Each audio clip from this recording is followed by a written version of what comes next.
YP math classes में मैं यशपाल सिंह आप सभी का स्वागत करता हूं। आज हम पढ़ेंगे आपकी कक्षा 10 का अध्याय 3 दो चर वाले रैखिक समीकरण युग्म की प्रश्नावली 3.6 का पहले का 8वां प्रश्न। तो देखिए यहाँ है 1/3x plus Y plus 1/3x minus के वाई बराबर 3/4।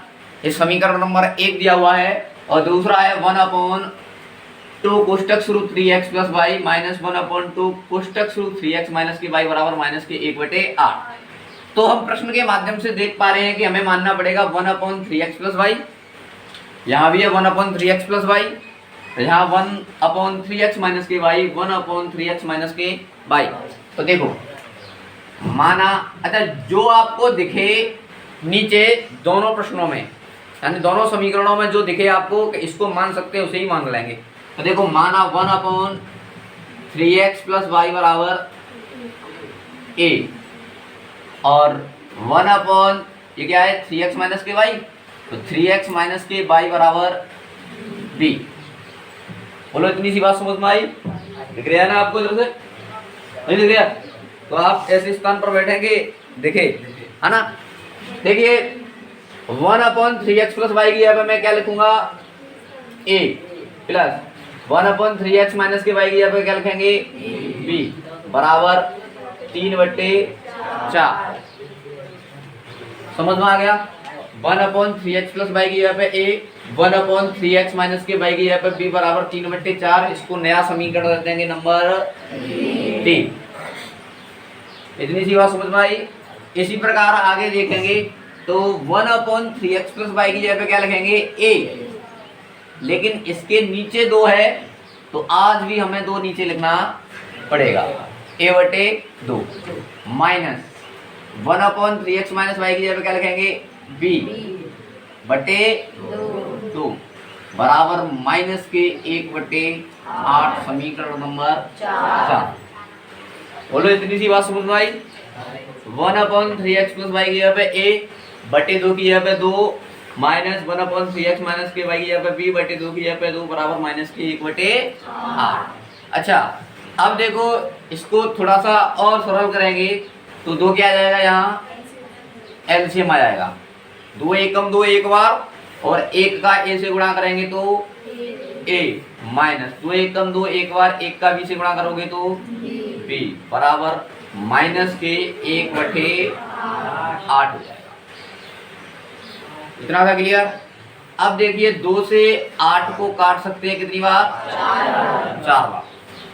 ठीक है, आप बोलने पे ना केवल समझने पर ध्यान दें तो ज्यादा बेहतर होगा।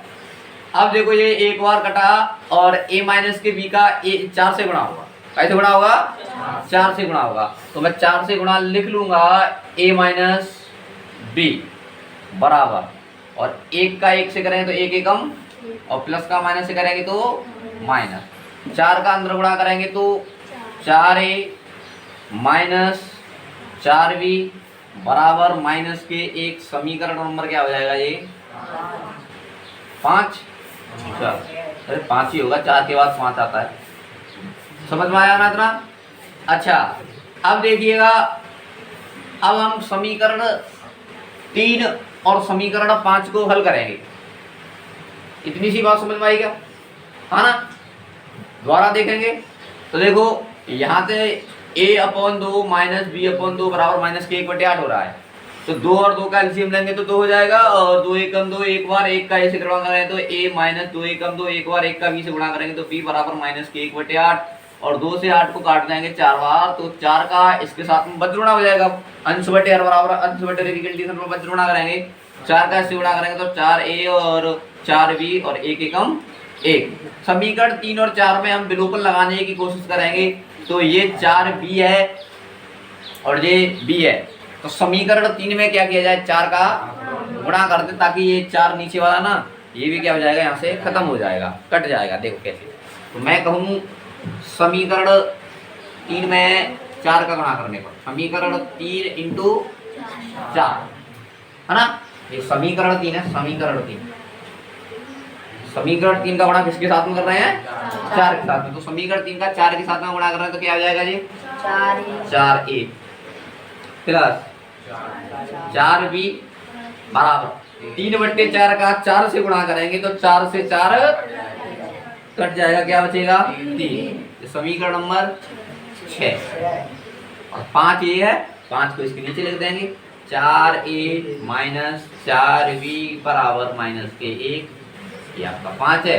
अब देखिएगा ये प्लस की 4b और ये माइनस की 4b आपस में कट जाएगा। 4a और 4a 8a हो गया और 3 में से 1 जाएगा तो 2 बचेगा। a का 4 के साथ में गुणा हो रहा है, उधर जाके क्या होगा भाग होगा। तो 2 1 कम 2 तो 2 4, सॉरी 8 है तो यहाँ 4 आ जाएगा। तो कितना हो जाएगा 1/4। तो a का मान 1/4। बोलो इतनी सी बात समझ में आई? आपस में बातें ना करेंगे, है ना। तो a का मान कहाँ रखा जाए बोलो? समीकरण 5 में अथवा 6 में कहीं भी रखो। तो कहाँ रखना पसंद करोगे? अरे 1 में नहीं रखेंगे, 1 में रखेंगे तो फिर 5। देखो कौन से समीकरण में जिन समीकरणों का विलोपन कर रहे हैं उन्हीं समीकरणों में मान रखेंगे। तो 1 का कोई मतलब ही नहीं है। 4 और 5 का विलोपन से आया है तो 4 और 5 में ही रखेंगे, ठीक है। तो देखो a का मान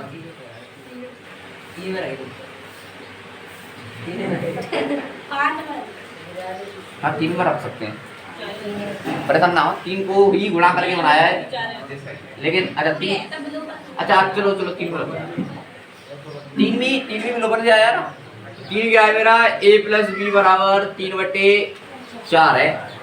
तो a की जगह पे लिखेंगे 1/4 प्लस b बराबर 3/4। 1/4 प्लस का है, उधर जाएगा तो माइनस का हो जाएगा। 3/4 माइनस के 1/4। तो देखिएगा 4 4 है, डायरेक्ट घटा सकते हो। 3 में से 1 जाएगा तो 2/4 कट के कितने का जाएगी 1/2। तो b का मान 1/2 और a का मान 1/4 प्राप्त होता है। देखिए इधर से थोड़ा सा दिख नहीं रहा है, मैं इसे यहाँ लिखने की कोशिश करता हूँ। b बराबर 3/4, ये 1/4 प्लस का है, हो जाएगा तो माइनस का हो जाएगा। तो b बराबर डायरेक्ट रख आएगा, 4 एलसीएम आ जाएगा। 3 में से 1 जाएगा तो 2/4 और 2 1 कम 2 तो 2 4। तो b का मान हो गया 1/2। अच्छा a का मान प्राप्त हो गया और b का मान प्राप्त हो गया, तब हम क्या करेंगे? हमने क्या माना था वहां रखेंगे मान। तो देखिए अब हमने क्या माना था? 1/3x प्लस y बराबर क्या माना था? a माना था। तो देखो 1/3x प्लस y बराबर a का मान कितना आया है? 1/4 आया है ना। तो अंश बटे हर बराबर अंश बटे हर की स्थिति पर बदल गुणा करेंगे। तो 3x प्लस y का 1 से गुणा करेंगे तो यही आ जाएगा 3x प्लस y बराबर 4 एकम 4। समीकरण नंबर क्या हो जाएगा? ये 7 हो जाएगा, ठीक है। अब आगे देखेंगे हम क्या माना था? 1/3x माइनस के y बराबर b माना था। तो 1/3x माइनस के y बराबर b की जगह पर क्या लिखेंगे? 1/2 लिखेंगे। तो अंश बटे हर बराबर अंश बटे हर। देखो आपस में बातें करेंगे तो ना तो पढ़ाने में मुझे मजा आएगा ना आपको पढ़ने में मजा आएगा, इसलिए बातें ना करें, है ना। क्लास का माहौल खराब होता है, एक भी बात करता है तो बात नहीं करेगा कोई भी। हाँ 3x माइनस के y का 1 से गुणा करेंगे तो 3x माइनस के y और 2 एकम 2। समीकरण नंबर 8। अच्छा अब आपको x और y का मान प्राप्त करना है तो 7 और 8 में विलोपन लगाना पड़ेगा, सिंपल सी बात है। तो देखो क्या करें, ये माइनस प्लस का है, ये माइनस का है। तो 7 और 8 को क्या करेंगे? जोड़ देंगे, जुड़ने से ही काम हो जाएगा। तो देखो ये 3x प्लस y बराबर 4 और 3x माइनस के y बराबर 2। तो देखिए ये जुड़ कट जाएगा। 3x और 3x कितना हो जाएगा? 6x। 4 और 2 6। x का 6 के साथ गुणा तो उधर जाके भाग। तो x का मान कितना मिल गया?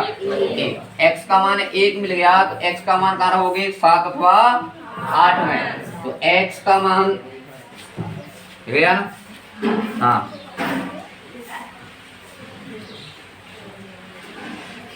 x का मान समीकरण नंबर 7 में रखने पर, तो समीकरण 7 है मेरा 3x प्लस वाई बराबर 4। तो 3x की जगह क्या लिख देंगे 1 प्लस वाई बराबर 4। तो 3 एकम प्लस वाई बराबर 4, ये 3 इधर आएगा तो क्या हो जाएगा माइनस का, तो y बराबर 1। तो y का मान 1 प्राप्त हो रहा है और x का भी मान कितना प्राप्त हो रहा है 1। समझ में आया? लिखो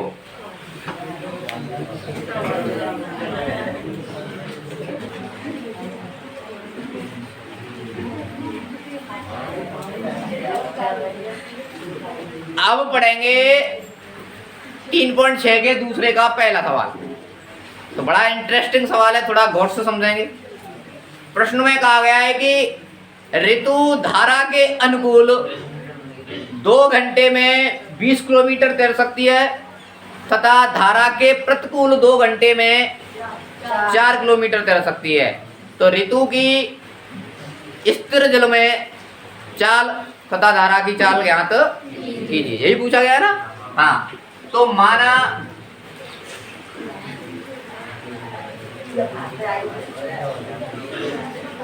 स्थिर जल में चाल x किलोमीटर प्रति आवर माना है तथा धारा की चाल y किलोमीटर प्रति आवर माना है ना। एक एग्जाम्पल के माध्यम से हमने पहले आपको बताया था कि स्थिर जल में चाल है ना और धारा की चाल। तो प्रतिकूल और अनुकूल, अनुकूल का मतलब होता है कि जिधर धारा चल रही है उधर ही आप चल रहे हैं। तो अनुकूल चाल क्या हो जाएगी, जुड़ जाएगी। क्या हो जाएगी? और प्रतिकूल का मतलब होता है कि धारा इधर बह रही है और आप इधर चल रहे हैं, तो क्या हो जाएगी, घट जाएगी। ठीक है, तो अनुकूल चाल क्या हो जाएगी, x plus Y kilometre per hour. ठीक है, इसी प्रकार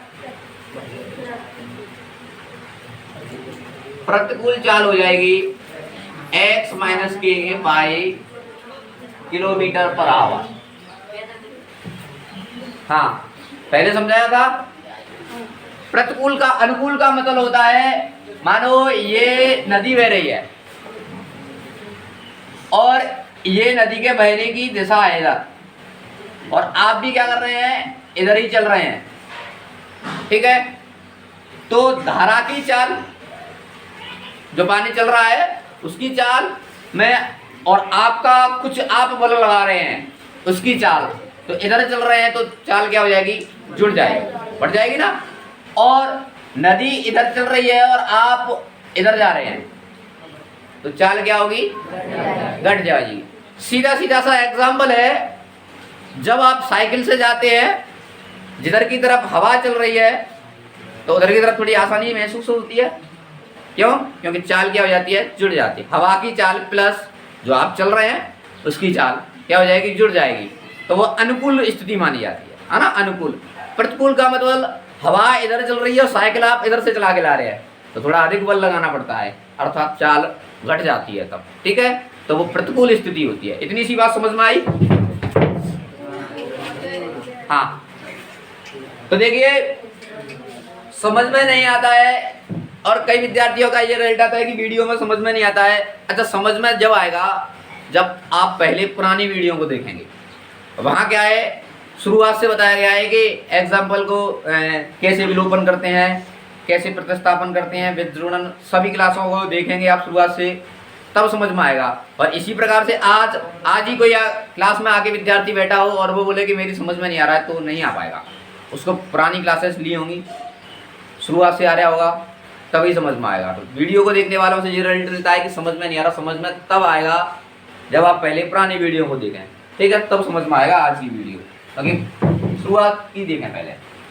ठीक है, अच्छा, अब प्रश्न में क्या कहा है कि 2 घंटे में 20 किलोमीटर तैर सकती है। 2 घंटे में 20 किलोमीटर तैर सकती है। तो देखिए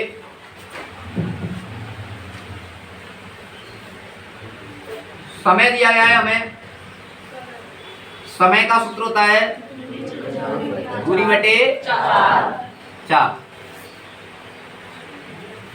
देखिए ये लिखो पहले, 2 घंटे में धारा के अनुकूल, 2 घंटे में धारा के अनुकूल 20 किलोमीटर तैर सकती है। यही तो कहा गया है, हमारी पूरी बात लिखती है, ठीक है। तो समय का सूत्र होता है दूरी बटे 4। तो समय कितना लग रहा है? 2 घंटे, ठीक है। समय सवाल में साफ साफ आया कि 2 घंटे में धारा के अनुकूल 20 किलोमीटर कर सकती है। तो समय 2 घंटे हो गया और दूरी कितनी है? 20 किलोमीटर। चाल धारा के अनुकूल बोला गया है, तो अनुकूल चाल क्या होगी? x plus Y. इतनी सी बात समझ में आई। यहाँ कुछ भी नहीं है तो 1 लिखेंगे, अंश बटे हर बराबर अंश बटे हर की स्थिति पर बच होना। तो देखिएगा x प्लस वाई का 2 से गुणा कराएंगे तो मैं लिख लूंगा x प्लस वाई बराबर 20 से कम 20। 2 का अंतर गुणा करेंगे तो 2x प्लस 2 का y से करेंगे तो 2y बराबर 20। समीकरण में 2 का क्या दे सकते हैं? हाँ। अच्छा ये ना लिख के यहीं से भाग दे दो, ठीक है। देखिए हमारे रेवेश तक क्यों बढ़ाया जाए, 2 का भाग देने पर 2 से 2 कट जाएगा, क्या बचेगा? x प्लस वाई और कितना बचेगा? समीकरण नंबर 1 प्राप्त होगा। बोलो इतनी सी बात समझ में आई? अच्छा इतनी सी बात समझ में आई तो इधर देखें। अब आगे कहा गया है कि 2 घंटे में धारा के प्रतिकूल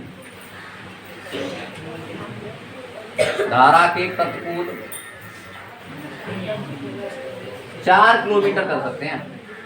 ये तो कहा गया है 2 घंटे में धारा के प्रतिकूल 4 किलोमीटर कर सकते हैं। देखो फिर वही सूत्र लगेगा, समय बराबर दूरी बटे 4। समय कितना है आपका? 2 घंटे।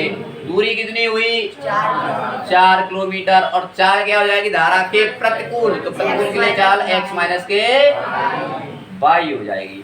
यहाँ कुछ नहीं है तो नीचे 1 लिख लेंगे, अंश बटे हर बराबर अंश बटे हर की स्थिति पर 2 का गुणा इसके साथ में लिख के करेंगे तो मैं लिख लेता हूँ x माइनस के y बराबर 4 एकम। समीकरण में 2 का भाग जा सकता है तो 2 का भाग देने पर ये 2 से 2 कट जाएगा, क्या बचेगा?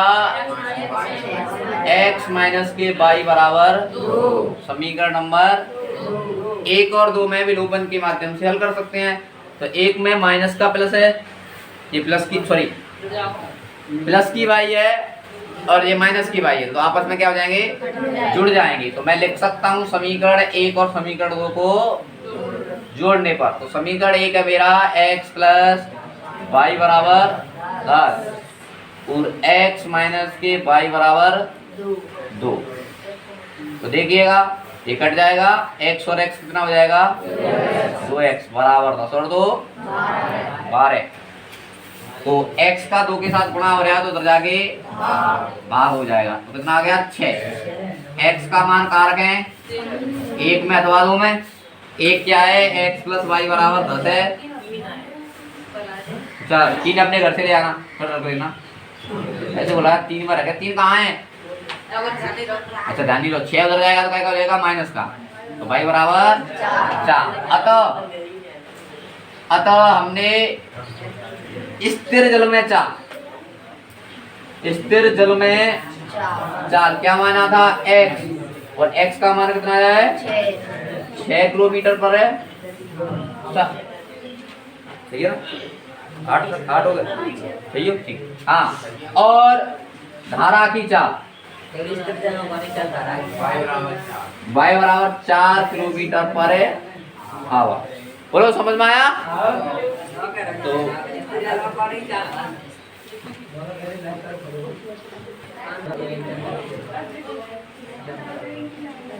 देखिए प्रश्न संख्या 2। प्रश्न संख्या 2 में कहा गया है कि 2 महिलाएं वो 5 पुरुष एक कसीदे के काम को साथ साथ करने में 4 दिन में पूरा कर सकते हैं, जबकि 3 महिलाएं व 6 पुरुष इसको 3 दिन में पूरा कर सकते हैं। तो ज्ञात कीजिए कि इसी कार्य को करने में एक अकेली महिला कितना समय लेगी, उन्हें इसी कार्य को करने में एक पुरुष कितना समय लेगा। हमको याद करना है कि पूरा काम को करने में एक महिला कितना समय लेगी और उसी कार्य को पूरा करने में एक पुरुष कितना समय लेगा। ठीक है, तो देखो मानेंगे हम, माना एक अकेली महिला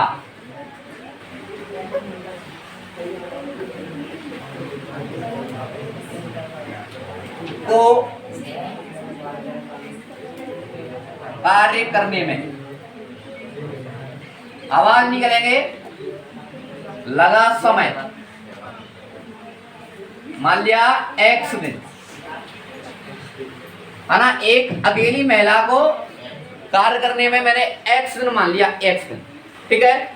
और पुरुष के लिए क्या मान लेंगे, y दिन, तथा एक अकेले पुरुष को अकेले, हाँ, अकेले पुरुष को कार्य करने में लगा समय।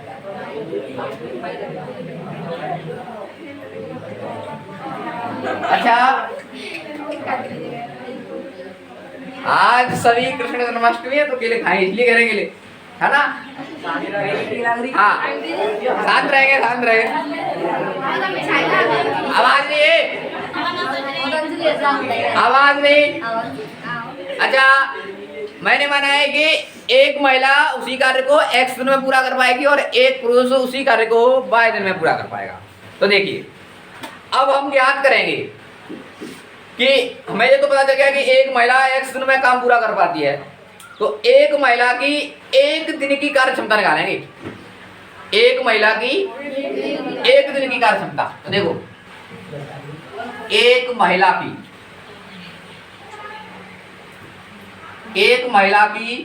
एक दिन की कार्य क्षमता, एक महिला की एक दिन की कार्य क्षमता। देखो, एक महिला पूरे काम को x दिन में कर पाती है, कितने दिन में, तो एक दिन में कितना कर पाएगी, क्या याद कर रहे हैं हम, एक दिन में कितना कर पाएगी, 1/x। एक महिला काम को, पूरे काम को x दिन में कंप्लीट कर पाती है, तो एक दिन में 1/x। समझ में आई बात। इसी प्रकार एक पुरुष की एक दिन की कार्य क्षमता, एक दिन की कार्य क्षमता कितनी हो जाएगी, 1/22 हो जाएगी। इतनी सी बात समझ में आई, क्योंकि एक महिला किसी कार्य को x दिन में पूरा कर पाती है, x दिन में, और हम बात कर रहे हैं एक एक दिन की, तो एक दिन में 1/x। इसी प्रकार एक पुरुष किसी कार्य को 22 दिन में पूरा कर पाता है, तो एक दिन में करेगा 1/22। अब देखो, अब प्रश्न में कहा गया है कि 2 महिलाएं और 5 पुरुष किसी कार्य को 4 दिन में पूरा कर सकते हैं। 2 महिलाएं, तो देखिए 2 महिलाएं ना, तो 2 महिलाओं का 4 दिन में कार्य, 4 दिन में कार्य। देखो 2 महिलाएं 4 दिन कार्य कर रही है, तो कितने बन जाएंगे, 8 बन जाएंगे। अरे 2 व्यक्ति 4 दिन काम करें तो 8 हाजिरी बन जाएगी ना, कितने बन जाएंगे, 8 बन जाएंगे। 8 व्यक्तियों का काम हो जाएगा। 2 महिलाएं 4 दिन तक कार्य कर रही हैं, तो 8 व्यक्तियों का काम हो गया ना, 4 दूने 8, तो 8 व्यक्तियों का कार्य हो गया, तो कितने बनेंगे, 8। और एक दिन में एक की कार्य क्षमता 1/8 है, 1/x है, तो 8 नहीं कहा जाएगी, 8/x हो जाएगी। बात समझ में आएगा। दोबारा देखेंगे, 2 महिलाओं का 4 दिन का कार्य की गणना करेंगे। 2 महिलाओं का 4 दिन में कार्य, तो 2 महिलाएं 4 दिन कार्य करेंगी, तो कितने व्यक्तियों का काम हो गया, 8 का होगा, एक नाम है 4, दूसरे का नाम है 4, तो 2 महिलाएं 4 जना काम कर रही हैं तो 8 बन जाए ना। अच्छा ये 2 महिलाएं 4 जना कार्य कर रहे तो कितने व्यक्तियों की लेबर देनी पड़ेगी? 8 की देनी पड़ेगी ना, 4 दूनी 8। तो एक की कितनी कार्य क्षमता है? 1/x, तो 8 की कितनी हो जाएगी? 8/x। समझ में आई बात? अच्छा तो देखो, और आगे कहा गया है 5 पुरुष 2 महिलाएं तथा 5 पुरुष हैं, तो 5 पुरुष का 4 दिन में कार्य, तो 5 पुरुष यदि 4 दिन कार्य करें कितने बन जाएंगे? 20। और एक की कितनी है? 1/22, तो 20 की कितनी हो जाएगी? 20/22। समझ में आई? 20/22 समझ में आई? हाँ तो देखो इधर 2 महिलाएं तथा 5 पुरुष 4 दिन में किसी कार्य को पूरा करते हैं, ठीक है? किसी कार्य को क्या करते हैं? पूरा करते हैं। तो इन दोनों को जोड़ेंगे तो काम क्या हो जाएगा? पूरा हो जाएगा, ठीक है?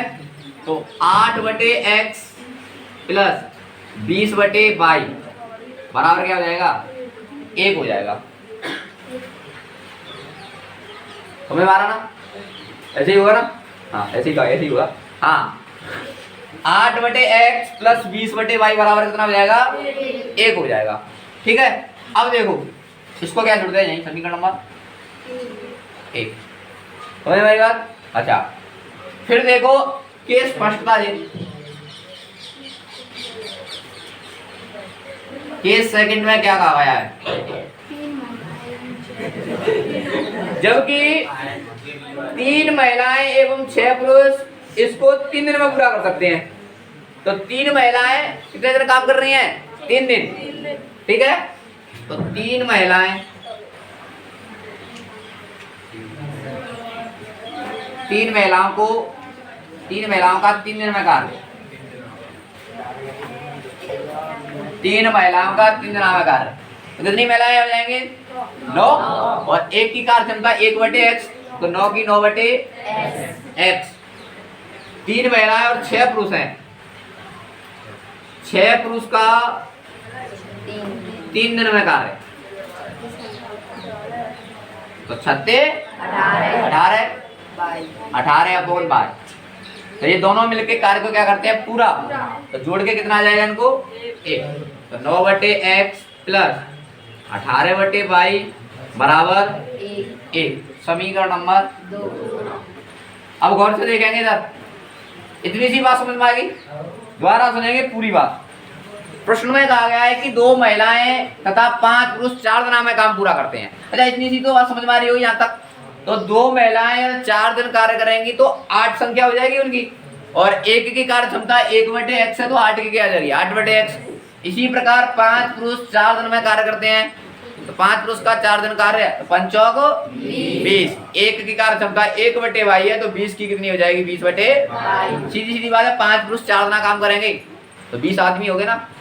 हाँ इसी प्रकार अगर फिर इन दोनों को जोड़ दिया तो काम पूरा हो जाता है, इन दोनों को जोड़ के काम पूरा हो जाता है, तो बराबर 1, ठीक है? अब कहा गया 3 महिलाएं 3 दिन में कार्य करेंगे तो 3 का 9, एक की कार्य क्षमता 1/x है तो 9 की कितनी हो जाएगी? 9/x। और 6 पुरुष है 3 दिन काम करते तो 18, एक की कार्य क्षमता 1/22 है तो 18 की 18/, इन दोनों को जोड़ के 1 हो जाएगा। अच्छा समीकरण 1 और 2 को गौर से देखो, आपने ऐसे समीकरण हल किए हैं? क्या मानेंगे? 1/x और 1/y। देखो माना 1/x बराबर a, 1/y बराबर b। तो देखो 8 की जगह पे 8, 1/x की जगह पे a लिखेंगे प्लस 20 की जगह पे 20, 1/y की जगह पे b बराबर 1, समीकरण नंबर 3।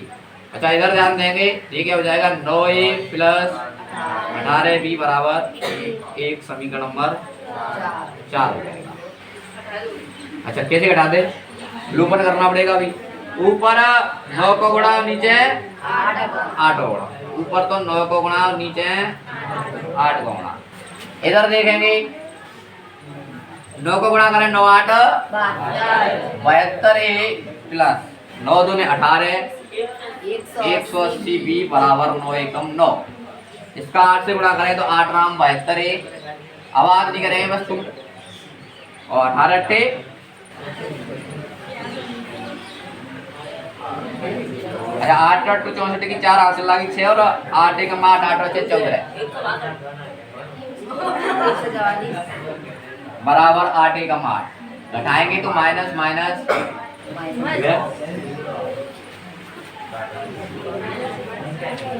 हाँ अब देखेगा। अच्छा अब तो देखेगा ही। हाँ ये गुणा कर लिया। अच्छा ये कैंसिल आउट हो जाएगा। 180 भी में से 144 भी जाएंगे तो कितना बचेगा? 36 भी बचेगा बराबर 9 में से 8 जाएगा तो 1 बचेगा और b का 36 के साथ गुणा हो रहा है तो उधर जाएगा क्या होगा? तो b का मान क्या हो जाएगा? 1/36। ठीक है। अच्छा b का मान 1/36 हो गया तो b का मान कहाँ रखेंगे? समीकरण नंबर 3 अथवा 4 रखें। अब ऐसा रखें 36 नीचे आ गई तो कट जावे 18 दूनी 36 क्योंकि जहाँ में रखें तो कटेगी नहीं। 20 से 36 पूरी बार नहीं कटेगी, रखने को तो यहाँ भी रख देंगे लेकिन कैलकुलेशन करेंगे तब भी उतर आएगा उतना ही। लेकिन आपको सुविधा हो उसमें रखें तो ज़्यादा अच्छा रहेगा क्योंकि ये 18 दूनी 36 कटेगा तो समीकरण नंबर क्या रखें? 4 में। तो b का मान 4 में रखने पर b का मान 4 में रखने पर तो 4 है मेरा 9a प्लस 18 भी बराबर 1 9a प्लस 18b आवाज नहीं। तो b का मान क्या है? 1/36 तो मैं डायरेक्ट लिख देता हूँ यहाँ 1/36 बराबर 1 18 दूने 36। अच्छा देखो यार 9a प्लस कितना बचेगा? ये 1/2 बराबर 1 तो 9a बराबर 1 ये 1/2 हो जाएगा तो क्या हो जाएगा? माइनस का और 1 में से 1/2 जाएगा तो 1/2 a का 9 के साथ में गुणा हो रहा है उधर जाएगा क्या हो जाएगा? भाग। तो a का मान कितना हो गया? 1/18। अब देखिएगा हमने क्या माना था? हमने माना था 1/x बराबर a माना था। तो 1/x a का मान क्या है? 1/18 तो x से कम x और 18 कम तो x का मान 18 आ गया। अच्छा बात है नहीं 1/y बराबर b माना था तो 1/y बराबर b माना था तो 1/y और b का मान कितना आया है? 1/36 आया है। तो y एकम y और 36 एकम 36। तो इसका तात्पर्य क्या हो गया? x का मान कितना आया है? 18। तो एक महिला किसी कार्य को करने में कितना समय लगा रहे थे? x अर्थात कितने दिन हो गए? 18 और पुरुष को कार्य करने में कितने दिन लगेंगे? 36। समझ में आ गया ना? तो ये बात लिख लेंगे।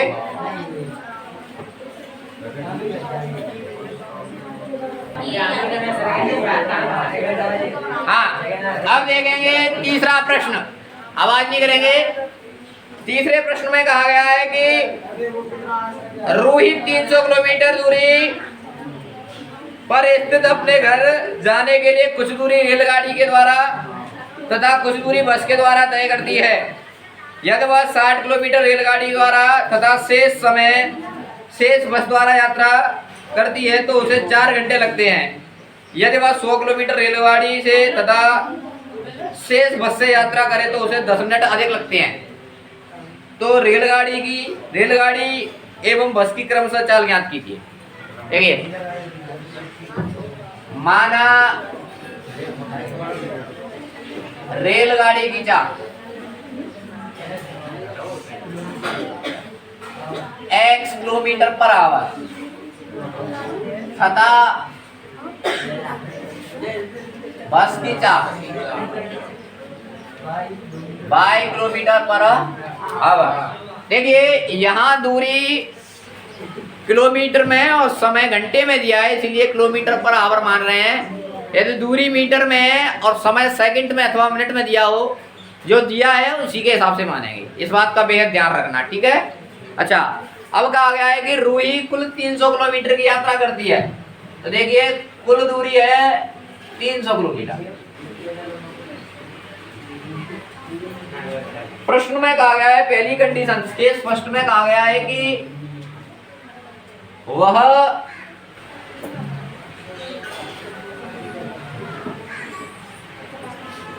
वह 60 किलोमीटर रेलगाड़ी के द्वारा तथा शेष बस के द्वारा तय करती है तो उसे 4 घंटे का समय लगता है।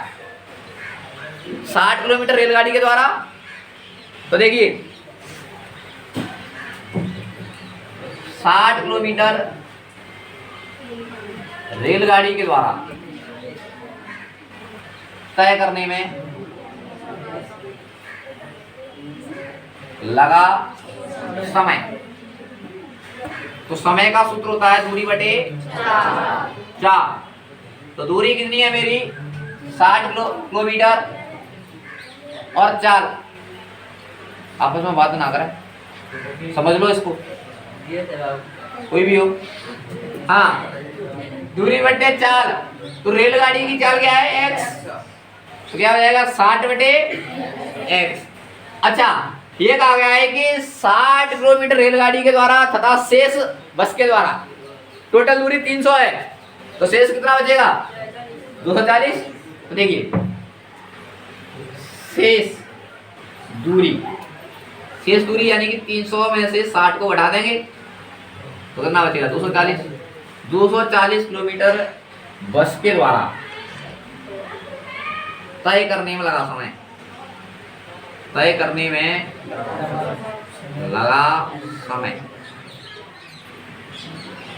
लगा समय।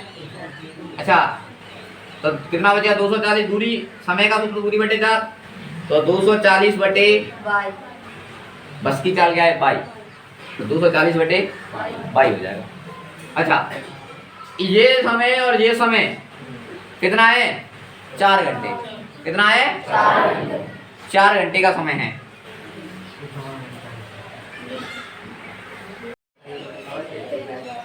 देखो, हमने रेलगाड़ी की चाल x किलोमीटर मानी है और बस की चाल y किलोमीटर मानी है, कुल दूरी 300 किलोमीटर है। प्रश्न में पहली कंडीशन में कहा गया है कि 60 किलोमीटर तय करने में उसे 60 किलोमीटर रेलगाड़ी के द्वारा तय करती है, तो समय निकाला है 60 किलोमीटर के लिए, तो समय बराबर दूरी बटे, तो दूरी कितनी है 60 और रेलगाड़ी की चाल x किलोमीटर प्रति घंटा है। शेष दूरी 300 में से 60 जाएगा तो 240 बचेगा, ये बस के द्वारा तय कर रही है, तो दूरी बस की चाल क्या है बाई। इन दोनों, ये और ये क्या है समय है, यात्रा वृत्तांत के दौरान का समय है, तो ये दोनों जुड़ के कितने हैं 4 घंटे, कितने हैं 4 घंटे। देखो दोनों को जुड़ के 4 आएगा, तो 60 बटे x प्लस 240 बटे y बराबर 4 आएगा। अच्छा, इस समीकरण में जो बन रहा है इसमें 60 का भाग देते हैं, ये भी कट जाएगा, ये भी कट जाएगा, थोड़ा हल्का हो जाएगा, घंटे में नीचे आ जाएगी, परेशान ना हो। 60 का भाग देने पर कैलकुलेशन हल्की हो जाएगी, इससे और कुछ नहीं है। नहीं देंगे तब भी उत्तर आ जाएगा अपना, और ऐसा करने से कैलकुलेशन हल्की हो जाएगी। तो 60 का भाग दें तो 60 कट जाएगा, क्या बचेगा जी 1 बटे x। 60 का भाग दें तो कितना आ जाएगा जी 4 बटे y बराबर 60 का यहाँ में भाग देंगे तो देखो 4 बटे 60 का मतलब क्या ना 4 एकम 4 और 15 चौको 60, कितना हो जाएगा 1 बटे 15 हो जाएगा, समीकरण नंबर 1। बोलो इतनी सी बात समझ में आ रही है। हाँ, तो अब समझो केस सेकंड में कहा गया है कि वह 100 किलोमीटर दूरी बस के द्वारा, रेल के द्वारा, तो देखो 100 किलोमीटर रेलगाड़ी के द्वारा तय करने में लगा समय। अच्छा, बाद में लिख लें, केवल पहले समझ लें तो ज्यादा अच्छा होगा, है ना। तो देखो 100 किलोमीटर रेलगाड़ी के द्वारा तय करने में लगा समय, तो समय का सूत्र दूरी बटे कितनी दूरी 100 किलोमीटर और रेलगाड़ी की चाल x। अच्छा, अगली बात शेष दूरी बस के द्वारा, तो शेष अब कितनी बचेगी 200। तो देखिए शेष दूरी 300 में से 100 किलोमीटर तो रेल के द्वारा चल के आया है, तो कितना बचेगा 200। तो 200 किलोमीटर बस के द्वारा तय करने में लगा समय,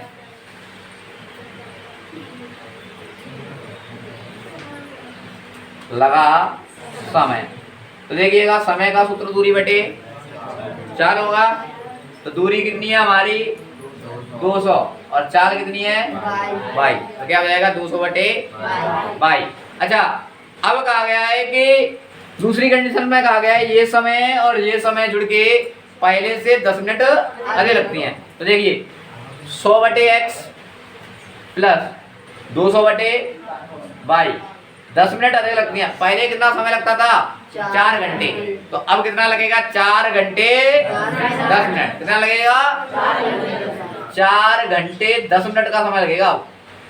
यही तो मतलब है।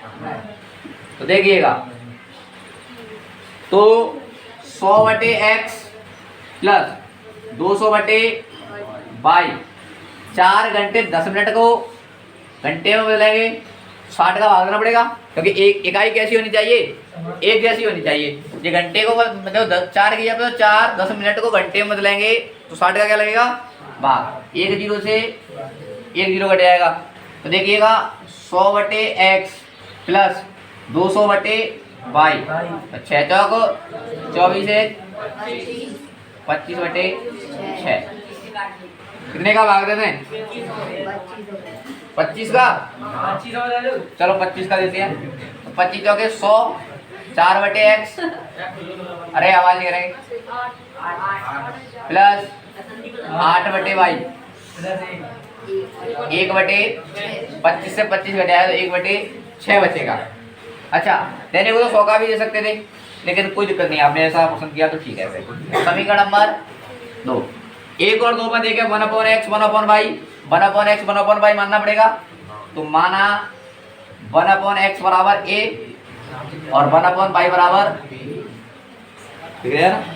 हाँ तो देखो 60/x है तो क्या हो जाएगा ये 60a प्लस 240b बराबर सॉरी समीकरण यहाँ बनाए ये नहीं लिखेंगे सॉरी यहाँ आएंगे यहाँ 1/x की जगह क्या लिख देंगे a प्लस a 4/y की 4 की जगह पे 4 1/y की जगह पे b बराबर 1/15 ये होगा समीकरण नंबर 3। यहाँ से क्या हो जाएगा ये 4a प्लस 8b बराबर 1/, समीकरण नंबर 4। अच्छा यहाँ ऐसा करें कि 4 का भाग और देते हैं इसमें ताकि यहाँ गुणा नहीं करना पड़ेगा। हाँ वहीं करके थे कितना 100 को कार्य यहाँ देखो यहाँ ये लिख देंगे 100 का भाग देने पर ताकि दिक्कत ना आए। तो कितना हो जाएगा ये अच्छा 100 को भाग देंगे 25/6 100 को भाग देंगे देखो गौर से तो 25 हो गए तो 1/, कितना हो जाएगा ये 24 हो जाएगा। कितना हो जाएगा 1/24। देखो यहाँ के देखो दोबारा दे 1/x की जगह पे a 4 की जगह पे 4 1/y की जगह पे b बराबर 1/15 ये हो जाएगा a प्लस 2b बराबर 1/24। अच्छा हटाना पड़ेगा तो ये माइनस माइनस माइनस ये कट जाएगा 4b में से 2b जाएगा तो 2b बचेगा और 1/15 प्लस का है और माइनस का 1/24 है। इसको हल करेंगे 1/15 देखो यहाँ इधर देखें 1/15 प्लस का माइनस के 1/24 ये खतरनाक हो गया। 15 और 24 का एलसीएम लेंगे तो कितना आएगा 15 और 24 का एलसीएम देखो कोई दिक्कत ना 15 12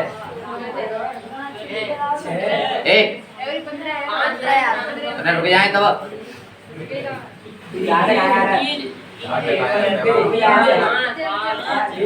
हाँ देखो 5 15 दूने 20 दूने 8 दूने 120 इनका एलसीएम मैं अलग से हल करके डायरेक्ट लिखूंगा ध्यान रखना। एलसीएम कितना जाएगा 15 8 120 8 बार आ जाएगा 8 का यहाँ से गुणा करेंगे तो 8 24 का कितनी बार जाएगा जी 24 पंजे 120 होता है। अरे पति को ना 5 में जाओ तो 8 में से 5 आएगा तो कितना बचेगा 3 से कट जाएगा 1/40। देखिएगा इधर तो कितना आ गया यहाँ 1/40 यानी कि स्क्रॉल करके ना आ रहा है 1/40, अलग से करके दिखा दिया है। नहीं आया समझ में? अरे घटाव की भिन्न अलग से की क्यों होती? हाँ, तो b का 2 के साथ में गुणा हो रहा है तो उधर जाएगा, क्या हो जाएगा? भाग। तो b बराबर 1/80। अच्छा, अब b का मान कहाँ रखेंगे बोलो? समीकरण 1 में अथवा सॉरी समीकरण ये 3 अथवा 4 में। तो 3 में रख लें। देखो a का मान 3 में रखने पर तो 3 क्या है? a प्लस 4b बराबर 1/15। अब आज नहीं करेंगे तो a की जगह पे तो a प्लस 4 की जगह पे 4 और b का मान 1/80 बराबर 1/4 से कटाई क्या बजे 20 बार।